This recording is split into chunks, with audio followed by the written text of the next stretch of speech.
तो फ्रेंड्स, अगर आप इंस्टाग्राम यूज करते हैं तो एक बार सर्च करिएगा @स्टडी विज्ञान और फॉलो कर लीजिएगा, क्योंकि यहाँ पर आपको प्रतिदिन कई सारे मोटिवेशनल कोट्स, बहुत सारे इंटरेस्टिंग फैक्ट और आपकी तैयारी के लिए भी कई सारी उपयोगी टिप्स यहाँ पर शेयर किए जाते हैं।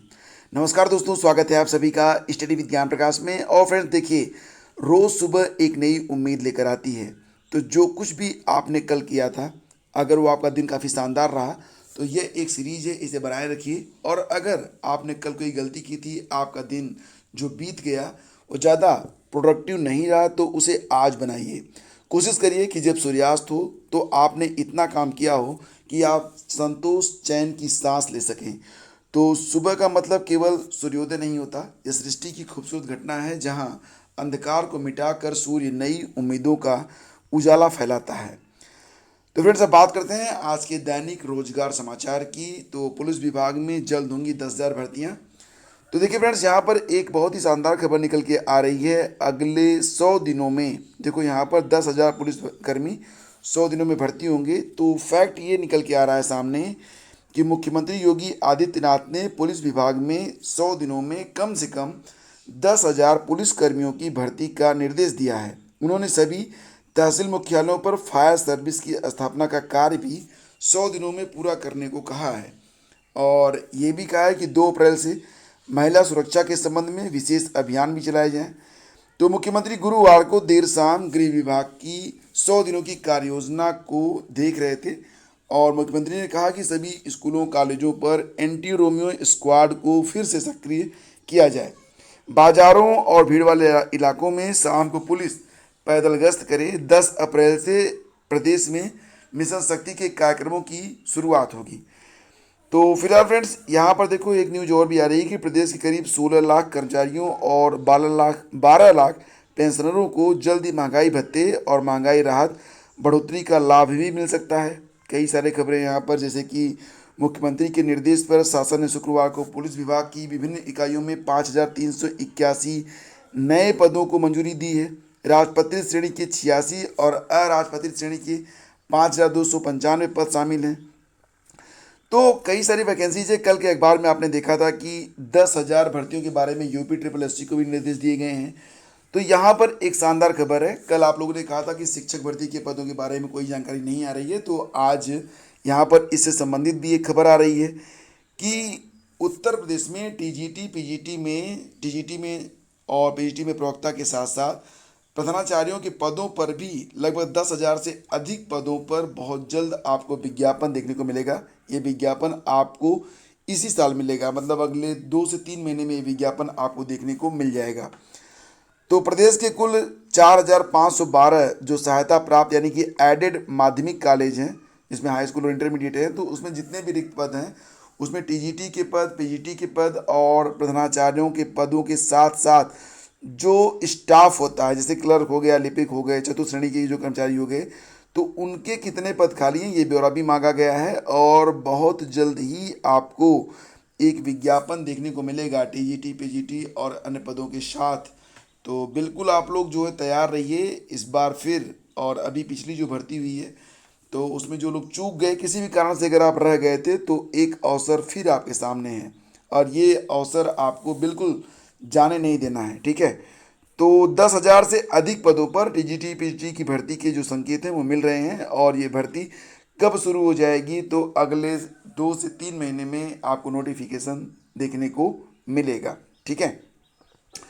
और अगर आपको अभी तक टैबलेट नहीं मिला है तो उसके लिए भी यहाँ पर एक अपडेट है। देखो, अपडेट ये आ रही है कि जो टैबलेट के लिए ऑर्डर दिया गया था जिन कंपनियों को, उन्होंने अभी तक सही मात्रा में आपूर्ति ही नहीं की है। तो आपूर्ति न होने की वजह से बहुत सारे अभ्यर्थियों का टैबलेट और मोबाइल फ़ोन पाने का जो इंतज़ार है थोड़ा सा लंबा खिंच सकता है।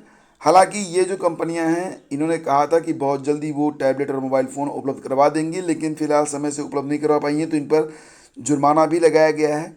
तो यहाँ पर स्नातक, स्नातकोत्तर, तकनीकी, डिप्लोमा, कौशल विकास, पैरामेडिकल और नर्सिंग सहित विभिन्न कार्यक्रमों में अध्ययनरत 68 लाख अभ्यर्थियों को स्मार्टफोन और टैबलेट देने का निर्णय लिया गया था। तो ये कब तक दिया जाएगा, तो इसके बारे में आपको बता दें। सबसे पहले तो यह जान लीजिए कि यूपी डेस्को की ओर से जारी गए टेंडर में देश को प्रमुख IT कंपनी लावा, सैमसंग और एसर ने 12,700 रुपये के टैबलेट के बारे में बात कही थी और 10,800 रुपये की दर से स्मार्टफोन देने की बात कही थी।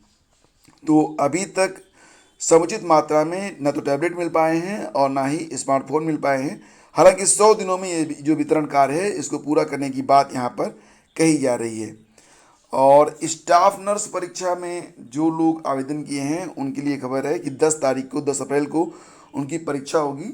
और यहाँ पर देखिए आपके जो एडमिट कार्ड हैं वो भी वेबसाइट पर आ चुके हैं। आपको ये बात फिर से बता दें कि यूपीपीएससी ने ये विज्ञापन 2017 में जारी किया था, लेकिन अर्हता संबंधी विवाद होने के बाद इसे 2022 में फिर से पुनर्विज्ञापित किया गया था। तो परीक्षा कब होगी? परीक्षा जो है यह एक सत्र में सुबह 11 से अपराह्न 1 बजे तक आयोजित होगी। ठीक है, और वेबसाइट पर आपके प्रश्न पत्र हैं, वहाँ पर आपको पूरी जानकारी उपलब्ध करवा दी जाएगी।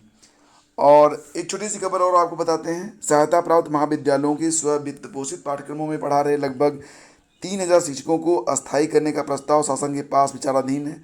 शासन के निर्देश पर उच्च शिक्षा निदेशालय ने चुनाव से पहले ही अपनी रिपोर्ट भेज दी थी। पहले भेजी गई रिपोर्ट को शासन ने अस्पष्ट और अपूर्ण बताया है। तो फिलहाल अभी जो ऐसे शिक्षक हैं उनके अस्थायीकरण का जो मार्ग है वो अभी फिलहाल ओपन नहीं है। देखते हैं कि आगे इस पर क्या होता है। और उत्तर प्रदेश पुलिस भर्ती और प्रोन्नति बोर्ड ने शुक्रवार को गोपनीय लिपिक और लेखा में उप निरीक्षक और सहायक उप निरीक्षक के कुल 1,329 पदों पर भर्ती के लिए कराई गई परीक्षा का परिणाम घोषित कर दिया है। परीक्षा में कुल 38,686 अभ्यर्थियों ने हिस्सा लिया था। तो फिलहाल अब इसमें से 5,080 अभ्यर्थियों को अभिलेखों की जांच और शारीरिक मानक परीक्षण के लिए बुलाया जाएगा। और देखो यहाँ पर देखो, अगर आप देखोगे तो बलिया में जो पेपर लीक हुआ तो उस पर एक खबर आ रही है कि जो प्राइवेट स्कूल होते हैं जब उनके सेंटर नहीं बनते हैं तो बहुत बड़ी संख्या में ये लोग कोर्ट तक जाते हैं। देखो यहाँ पर खबर है कि यूपी बोर्ड में हाई स्कूल और इंटरमीडिएट के लिए हर साल केंद्र बनने को वित्तविहीन स्कूलों में होड़ लगती है। यही कारण है कि हर साल केंद्र बनने के लिए वित्तविहीन स्कूलों की ओर से हाई कोर्ट में याचिकाएं तक दाखिल होती हैं। ऐसे में सवाल है कि वित्तविहीन स्कूलों में बोर्ड परीक्षा कराने की आखिरकार ऐसी ही क्या चीज़ है? एक बार मुकदमा करने में कम से कम 25,000 रुपये का खर्च होता है। साफ है कि शुचितापूर्ण और नकलविहीन परीक्षा के बजाय आर्थिक लाभ के उद्देश्य से वित्तविहीन स्कूलों के प्रबंधक इतने रुपए क्यों फूंकते हैं? तो इसी लालच का परिणाम बलिया जिले में देखने को मिला है कि परीक्षा के एक दिन पहले ही पेपर आउट हो गया। और बलिया में यह पहली बार नहीं हुआ है, 2019 और 2020 की परीक्षा में भी पेपर आउट हुए थे। हकीकत में 2019 से ऑनलाइन केंद्र निर्धारण की व्यवस्था लागू होने के बावजूद जिला स्तर पर हस्तक्षेप पूरी तरह से बंद नहीं हुआ है। हर साल हर जिले में 1 से 2 दर्जन स्कूल तक ऑफलाइन बनाए जाते हैं। इनमें प्रभावशाली लोगों के स्कूलों के केंद्र बनने से लेकर रुपयों के लेन देन के आरोप भी लगते रहे हैं। तो जो मुख्य खेल है वो आप समझ रहे हैं कि मुख्य खेल पैसे का होता है। पैसे कमाने के लिए, नकल कराने के लिए ही ये जो प्राइवेट स्कूल हैं वो सेंटर बनने के लिए हाई कोर्ट तक जाकर अपना मुकदमा लड़ते हैं। और अंततः जो परिणाम है वो आपके सामने है कि जो परीक्षा की शुचिता होती है वो भंग हो जाती है। तो फिलहाल फ्रेंड्स ये थी पूरी अपडेट। और देखो यहाँ पर थोड़ी सी अपडेट और आपको देता हूँ। केंद्र निर्धारण के साथ शुरू हो जाता है नकल माफियाओं का खेल। हर साल हाई कोर्ट में वित्तविहीन स्कूलों की ओर से होती हैं याचिकाएँ। ऑनलाइन केंद्र निर्धारण के बावजूद नहीं बंद हुआ नकल का खेल। 2508 परीक्षार्थी रहे अनुपस्थित। तमाम खबरें हैं और खबरों का जो सार संक्षेप है वो यही है कि लोग जो है ऐसे जो विद्यालय होते हैं उनका जो मुख्य उद्देश्य होता है वो धनोपार्जन होता है और अर्थ लाभ के लिए ये कुछ भी कर सकते हैं। तो फ्रेंड्स ये थी आज की पूरी अपडेट। अगर वीडियो पसंद आए तो लाइक और शेयर कर दीजिएगा। आज का जो करंट अफेयर है ये आपको दोपहर में उपलब्ध होगा और आज एक बहुत ही शानदार वीडियो आपके लिए उपलब्ध रहेगा। और ये वीडियो कौन सा है पता? ये वीडियो होगा कि अगले जो कुछ भी दिन शेष बचे हुए हैं उन शेष दिनों में आप कैसे यूपीपीसीएस परीक्षा का प्री एग्ज़ाम क्रैक कर सकते हैं। तो एक विस्तृत चर्चा करेंगे आज के इस वीडियो में और ये वीडियो आपको लगभग 12 बजे के आसपास उपलब्ध रहेगा। Thank you so much. अगर वीडियो पसंद आता है तो प्लीज़ इसे लाइक भी किया करें और दोस्तों के बीच इसे शेयर भी। Thank you so much.